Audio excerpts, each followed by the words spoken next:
les perspectives face aux incertitudes pour la Champagne, pour les vignerons.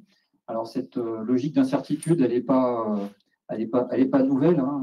On connaît ça de façon structurelle et on a une organisation qui nous permet de bien pallier ces coups de boutoir, et on va y revenir au cours de cette présentation. Donc, on s'est donné à peu près 1 heure de présentation avec ensuite les questions. Pour ceux qui auront des contraintes techniques, on devrait pouvoir libérer la plupart d'entre vous entre 19h et 19h30. Et bien sûr, on restera là pour répondre aux questions. Donc, au niveau des personnes qui m'accompagnent, donc Marie Mascret, qui est directrice associée et fondatrice de l'agence SoWine, qui nous donnera quelques éclairages vus du point de vue du consommateur, du client, sur ses enjeux et ses perspectives face aux incertitudes.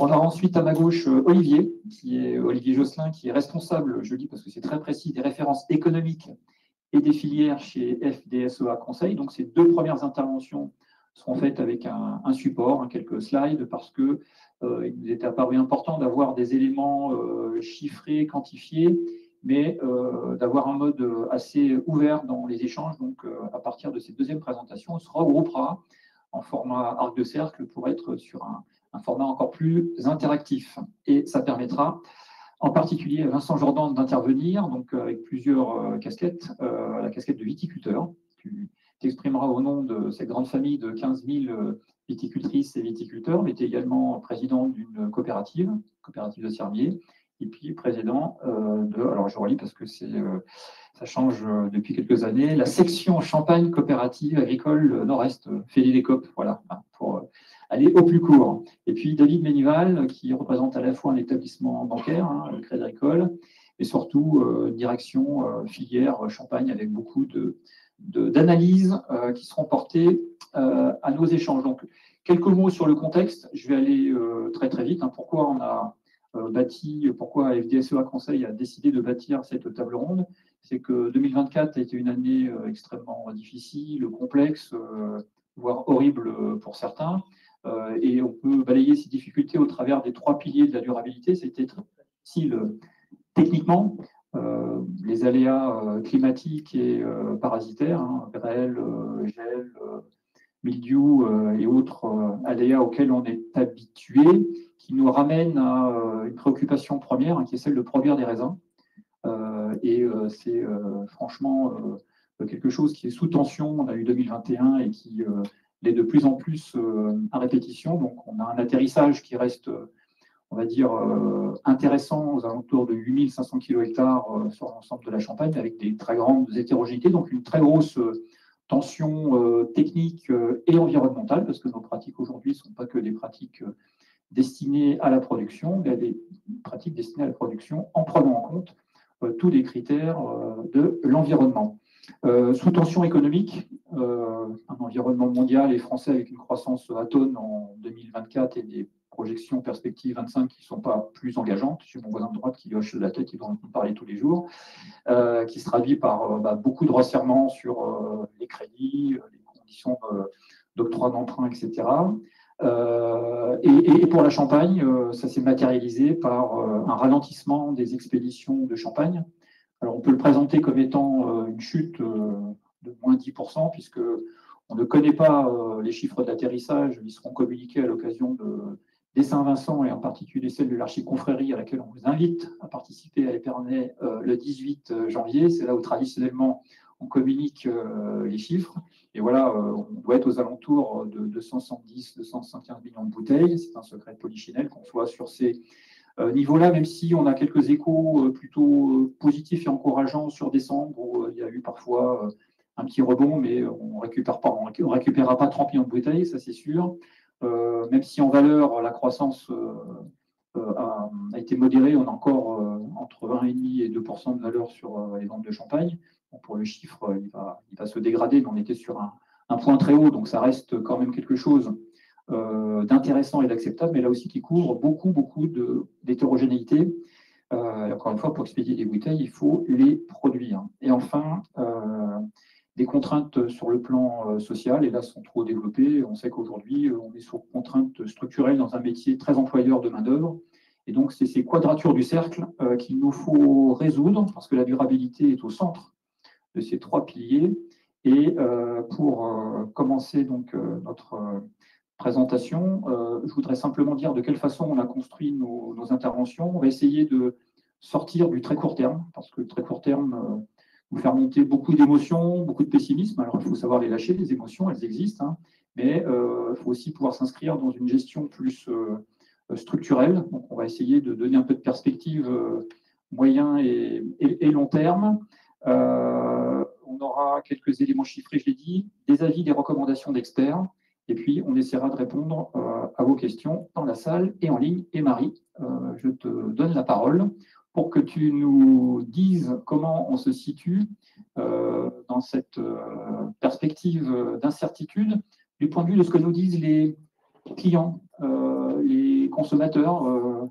Chez Souvagne, vous avez un outil qui s'appelle un baromètre, et je crois qu'en primeur, tu vas nous délivrer quelques éléments, et puis peut-être, je te vois sourire, quelques bonnes nouvelles quand même. C'est ça, on va commencer par des éléments peut-être d'optimisme, alors sans se cacher derrière son petit doigt, bien évidemment. Tu l'as dit, Laurent, chez Swan. Donc Swan, c'est une agence qui fait du marketing et de la communication uniquement pour le domaine du vin, du champagne, de la bière et des spiritueux. On existe depuis 18 ans.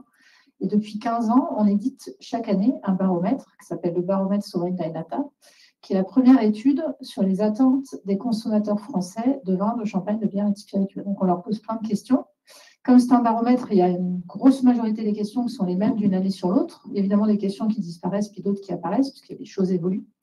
Typiquement, la question des sans-alcool ou des no et des low-alcool est apparue il y a quelques années. On n'en parlera pas forcément aujourd'hui, quoique. Mais voilà, donc c'est un baromètre qui a le grand intérêt de nous montrer aussi l'évolution sur un certain nombre d'années. Et depuis 2018, on a détaillé dans ce baromètre la question des champagnes. Pourquoi je dis ça? Parce qu'en fait, si on prend un tout petit peu de recul, on nous dit régulièrement, encore il y a quelques semaines, j'étais invitée au Sénat à présenter ce baromètre, et il y a une sénatrice qui m'a dit « Mais pourquoi est-ce que vous distinguez le champagne? Pour vous, c'est un autre produit que le vin ?» Un peu étonnée. Donc, ayez conscience que le champagne, qui effectivement est un produit spécifique, dans l'esprit de pas mal de consommateurs, c'est un produit qui finalement pourrait être assimilé au vin ou assimilé aux effervescents. Vous avez la chance d'avoir un produit qui est un produit en tant que tel, et qui, dans le cadre de ce baromètre, c'est une des preuves qu'on en a, est reconnu comme tel par les consommateurs français. Donc, effectivement, de ce baromètre, j'ai tiré 6 bonnes nouvelles ou 6 opportunités, en tout cas, qui nous semblent intéressantes de mettre en avant pour le champagne. D'abord, première bonne nouvelle, le champagne, c'est la 3e boisson alcoolisée préférée des Français. Merci. Les 2 premières, c'est le vin et la bière, qui se battent un peu en duel. L'année dernière, le vin est repassé devant la bière. Ce n'est pas forcément ça qui nous intéresse aujourd'hui. Ce qui est sûr, c'est que depuis qu'on édite ce baromètre, et depuis 2018, le champagne est en 3e position. Alors, vous attardez pas forcément sur les chiffres et sur les graphiques, tout c'est un petit peu abscon. L'idée, c'est vraiment de retenir ça. Il y a une cote d'amour assez stable depuis pas mal d'années, enfin depuis qu'on édite en tout cas ces chiffres-là. Pour le champagne, donc la marque Champagne existe, et donc pour nous, l'opportunité, c'est de se dire continuer à capitaliser encore et toujours dessus. Les Français, quand on les interroge, ils savent ce que c'est que le champagne, évidemment, et ils le reconnaissent comme étant un de leurs produits favoris. En deuxième point, c'est la suivante, je parlais du produit, c'est le même constat quand on pose la question sous la forme des régions. Quelles sont les régions dont vous préférez consommer les produits? Alors, en premier, on a Bordeaux, en deuxième, on a la Bourgogne. Ça, c'est assez immuable depuis pas mal d'années. Et en troisième, on a la Champagne, et pareil, immuable, devant l'Alsace, le Rhône, la Provence. Donc, on est aussi dans un produit qui est reconnu pour sa qualité et qui fait partie des régions préférées quand on choisit de consommer du vin ou en tout cas des produits alcoolisés. Ça, c'est la deuxième bonne nouvelle. La troisième chance ou la troisième bonne nouvelle, et ça, c'est peut-être plus intéressant encore parce que peut-être un peu plus inattendu, c'est que la préférence pour le champagne, elle augmente d'année en année auprès des jeunes, et en particulier auprès des 18-25 ans. Alors, c'est un peu inattendu, puisqu'on pourrait corréler l'âge des consommateurs à leur pouvoir d'achat. En l'occurrence, les jeunes, aujourd'hui, et depuis plusieurs années, de plus en plus, citent le champagne comme étant leur boisson alcoolisée préférée. C'est une catégorie qui a gagné 12 points entre 2018 et 2024, puisqu'aujourd'hui, on a 37% des jeunes de 18 à 25 ans qui déclarent que le champagne est leur boisson préférée, contre 25% en 2018. Et si on compare avec les autres classes d'âge, Les autres classes d'âge, elles restent relativement stables. Donc, il n'y a pas vraiment de changement chez les autres, en particulier chez les plus âgés, mais chez les jeunes, on a un amour croissant pour le champagne et peut-être pour la Champagne. Je me permets de faire un petit commentaire. Là, les preuves d'amour ne sont pas forcément des preuves de consommation, hein, puisqu'on voit la courbe du vin là, qui augmente, mais on sait très bien par ailleurs que ça diminue, donc c'est un préalable, et ça peut nous amener à nous dire, voilà, c'est une bonne nouvelle, mais il ne faut pas que ça nous dédouane de transformer cette réceptivité en action, quoi. Oui, alors merci de faire cette précision. C'est vrai que nous, ce qu'on pose comme question, ce sont des questions qui amènent à des réponses qu'on dit déclaratives. Ce n'est absolument pas des sorties de caisse, ce n'est pas des ventes, c'est du déclaratif. N'empêche que ça donne des indications. Et là où on se dit qu'on ne se trompe pas trop, c'est que d'une année sur l'autre, les choses, il n'y a pas des grands écarts d'une année sur l'autre dans les réponses. Mais effectivement, tout ce qui est une opportunité est aussi un enjeu. Donc, il faut rester toujours très à l'aguet et à l'affût de ces réponses-là. Voilà, ça c'était la troisième bonne nouvelle. Alors, la quatrième réponse, qui est finalement, là, pour le coup, la moins étonnante, qui fait partie un peu des attendus, c'est que le fait que le champagne est toujours la boisson alcoolisée la plus associée à la fête. Petite attention ici, c'est qu'elle est associée à la fête, mais si on se concentre sur ce graphique uniquement sur les deux colonnes de gauche, champagne et effervescent, le champagne est talonné de près par les effervescents. Ça, c'est aussi en progression. On en reparlera, mais c'est évidemment beaucoup lié à des questions de prix, donc de pouvoir d'achat. En tout cas, champagne, c'est toujours la fête, pourvu qu'on a envie de faire la fête. On va voir ça aussi dans quelques minutes. Voilà, donc ça, c'est un peu moins étonnant. Ça fait partie des choses un peu stables. Cinquième bonne nouvelle, c'est le budget. Alors, bonne nouvelle, je ne sais pas. En tout cas, c'est un budget moyen accordé à l'achat d'une bouteille de champagne qui est en hausse. C'est évidemment mécaniquement aussi lié au fait que le champagne a augmenté ses prix. Donc, par définition, mécaniquement, on répond en fonction de ce qu'on dépense parce que c'est aussi ce qu'on a sous la main. Aujourd'hui, la part de ceux qui mettent plus de 50 € dans une bouteille, elle est aux alentours de 9% et c'est une part qui est stable depuis 2019. Et la part la plus importante, c'est celle qui mettent entre 21 et 50 € et elle a pris 6 points depuis 2019 à 50%. Et c'est celle qui est sur les champagnes à moins de 20 €. Alors, on dirait qu'il n'y a plus beaucoup de champagnes à moins de 20 €, et heureusement, qui est en baisse de 6 points. Voilà. Et puis, dernière nouveauté, et ça, c'est un chiffre tout nouveau, en exclusivité pour vous. Alors, pour ceux qui suivent le baromètre, peut-être parmi vous, y en a-t-il chaque année? On a intégré cette année des questions sur l'œnotourisme.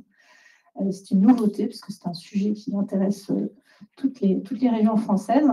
Quand on demande aux Français quelles régions ils ont déjà visité ou quelles régions ils souhaiteraient visiter en rapport avec leur offre œnotouristique, eh bien, la Champagne arrive 4e, derrière Bordeaux, la Bourgogne et l'Alsace. Alors, on se dit 4e, il y a une petite marge de progression, certes. Moi, je vous avoue, quand j'ai eu les chiffres, je les ai eus hier, donc c'est vraiment tout chaud. J'étais étonnée de voir que la Champagne était devant la Provence, le Val-de-Loire et le Rhône. Pas tant parce que, personnellement, j'aime la Champagne, donc ce n'est pas ça qui m'a étonnée, que parce que la Champagne, finalement, n'a pas encore aujourd'hui beaucoup communiqué sur son offre touristique à titre global, là où peut-être que le Val-de-Loire le fait davantage. Donc voilà, je vois une marge de progression, mais je vois surtout déjà une bonne nouvelle, c'est que la Champagne est reconnue comme une région œnotouristique qui a déjà été visitée ou que les amateurs d'œnotourisme veulent visiter. On le reverra dans quelques secondes, mais c'est vrai que la Champagne, c'est une région, pour le coup, en laquelle nous, on croit beaucoup du point de vue de l'œnotourisme.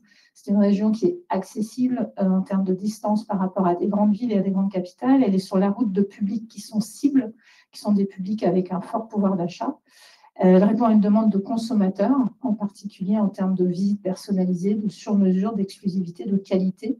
Et puis, post-Covid, on a des observations aussi beaucoup sur les attitudes des consommateurs. Et il y a une attitude certaine en termes de tourisme, c'est qu'on veut de plus en plus fuir le tourisme de masse.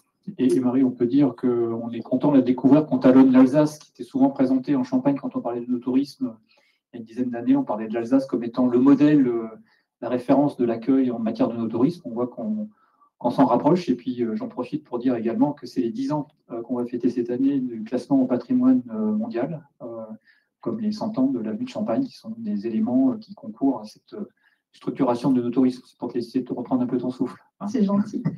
Oui, tout à fait. Puis il y a les 25 ans des habits de lumière, il se passe énormément de choses aussi dans l'eau. Enfin, pour avoir l'occasion régulièrement de participer à des réunions autour du tourisme en Champagne, il se passe beaucoup de choses.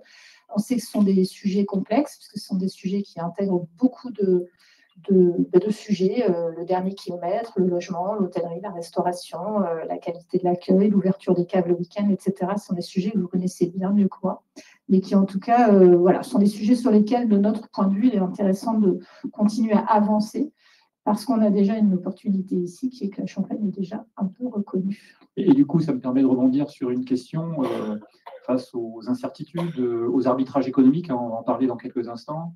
On pourrait tenter de réduire la voilure sur le plan des dépenses, des charges occasionnées par certaines activités. Le tourisme pourrait en faire partie dans les questions. Quel serait ton avis d'expert ou ta recommandation sur ces sujets qui sont des sujets structurants, porteurs? Il y a 10 ans, on ne croyait pas forcément à le tourisme tel qu'il s'est développé, et fort heureusement, la mobilisation des énergies a permis d'apporter des choses extrêmement concrètes. Quel serait ton regard ou ta recommandation d'expert sur ce sujet? Alors, ce qui est sûr, c'est que le no-tourisme va être amené à se développer de plus en plus également dans des régions qui sont capables d'accueillir des consommateurs, encore une fois, qui sont plus en recherche de tourisme de masse, mais qui veulent des offres exclusives, qui veulent des visites sur mesure, etc. Donc là, la Champagne a tous les atouts pour attirer des touristes de ce type-là. Je pense que c'est intéressant aussi d'observer, et vous l'avez sans doute fait régulièrement chacun d'entre vous, le pouvoir d'achat des Belges ou des Suisses ou des Allemands qui viennent en Champagne et qui repartent avec le coffre plein. Peut-être que David nous apportera un éclairage sur le sujet avec les dépenses qui sont faites. Mais clairement, c'est un axe de développement dont, de notre point de vue, il ne faut absolument pas se passer. Du coup, David, tu veux nous dire un petit mot sur ce que vos traceurs débit carte bancaire nous disent des consommateurs étrangers?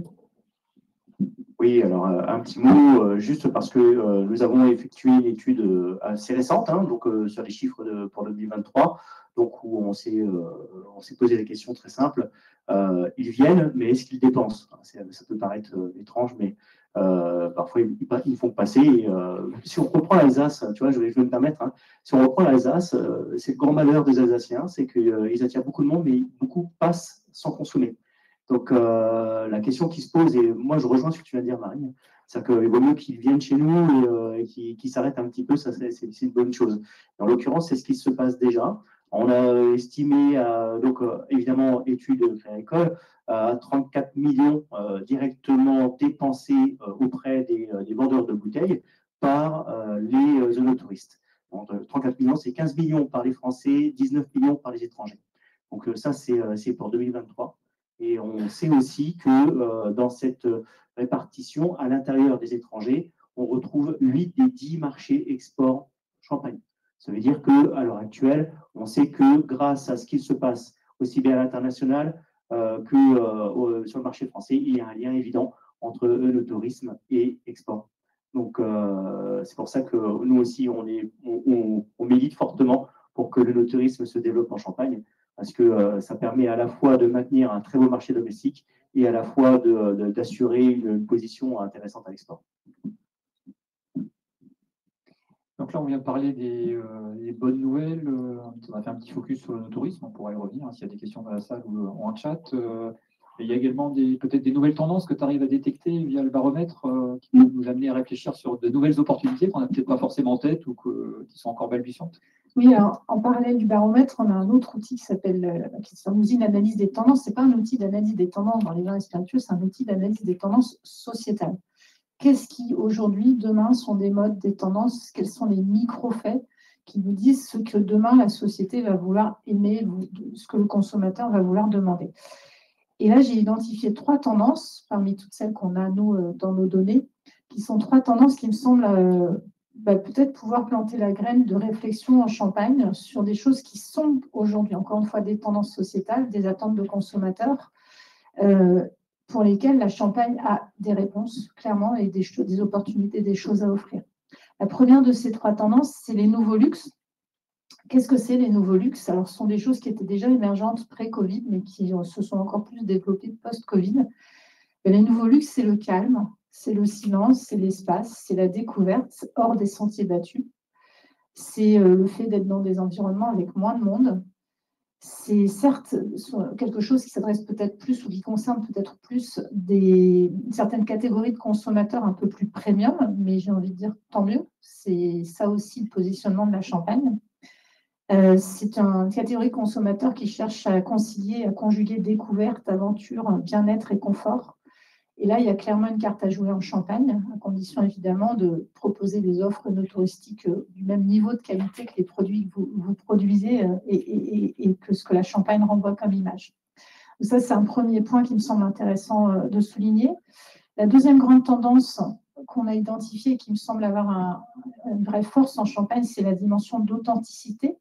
Le consommateur, aujourd'hui encore plus que jamais, veut se raccrocher à des valeurs sûres, à la fois parce qu'on est dans un monde qui est complexe, et puis à la fois parce qu'on lui a beaucoup menti. On a eu énormément de scandales sanitaires, de scandales aussi dans l'alimentaire. Du coup, il est aujourd'hui à la recherche de produits qui ont une vraie qualité, qui sont porteurs de l'identité d'un lieu, qui ont une authenticité, qui sont élaborés artisanalement, ou en tout cas dont on lui raconte comment ils sont élaborés.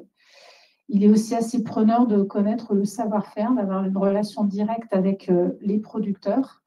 Et donc, cette authenticité, ce besoin d'avoir un discours transparent ou d'entendre un discours transparent, il me semble que c'est quelque chose que la Champagne peut tout à fait offrir relativement aisément à ses consommateurs et à ses visiteurs.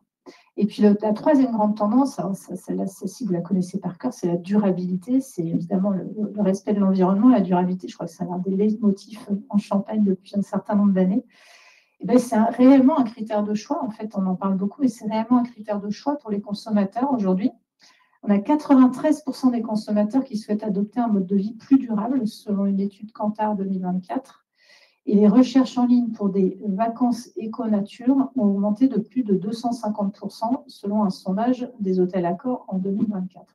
Donc, sur la durabilité, qui est quelque chose qui a été engagé en Champagne il y a déjà un certain nombre d'années et sur lequel vous êtes tous sensibilisés régulièrement, il y a aussi clairement une carte à jouer. Donc, voilà 3 grandes tendances parmi d'autres, mais qui me semblent avoir des liens forts avec ce que la Champagne peut offrir demain encore mieux.